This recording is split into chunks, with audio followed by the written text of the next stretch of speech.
Hi Candace, it's David. I was gonna just put on video a couple of my thoughts from last night where I had talked about virtue and some areas in which I believe America has failed. And I believe those areas happen to be in virtue, in vice. I believe that the vice of pornography has pretty much just become so widespread and has kind of seeped in at the cracks all throughout America that I believe it weakens virtue, weakens the family, and I believe that a large part of the wars and the different things that we've experienced over these many, many years have been in large part due to not only the lack of cultivating virtue, but the reluctance on the part of Americans to speak out on it in the public, in the public realm or the public areas. I believe it needs to be spoken about much more. And I believe the leaders of America, where virtue lacks, I believe the people, where virtue lacks on the part of the leadership, you'll find that the communities are weakened, and the families and the homes and those communities are weakened. So we need to do a better job of cultivating virtue. I believe we failed in that regard, and I believe we could do a better job. But it doesn't mean that life's still not going to have some misery associated with it, just because that's the nature of life.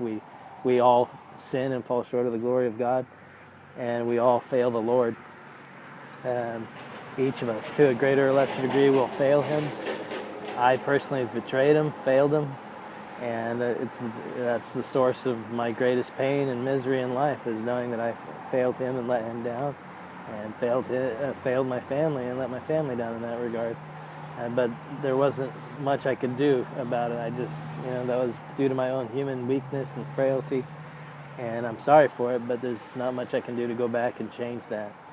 And so all what we can do is try to do better ourselves, and the way we can do better is by cultivating virtue in our lives and in our hearts, thinking good thoughts consistently and persistently throughout our whole life, just cultivating good, wholesome thoughts and thinking on good things. And that may seem real repetitive, but it's something that needs to be done, and it's something that needs to be done over and over and over again throughout our whole lives, and we need to pattern our lives after that. So anyhow, those were my thoughts on virtue. And I draw some of those thoughts because of some of the things that I've seen in the adult film industry and with pornography and all this stuff that's going on out there. Much of it, you can just ask anybody that makes any observations of it. You can say, well, at what cost of virtue?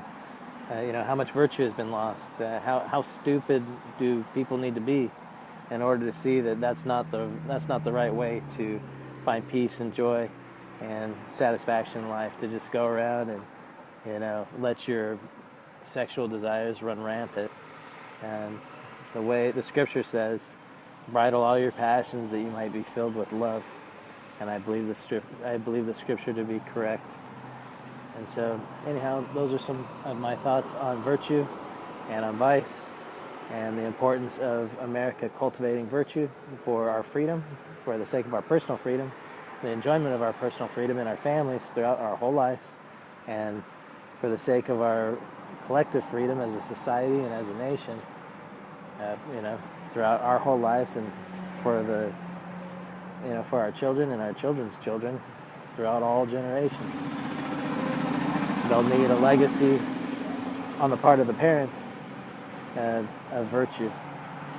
Anyhow, this has been a real long recording, and I hope to not make another one this long in a long time. Anyhow, I'll talk to you later, and take care. Bye.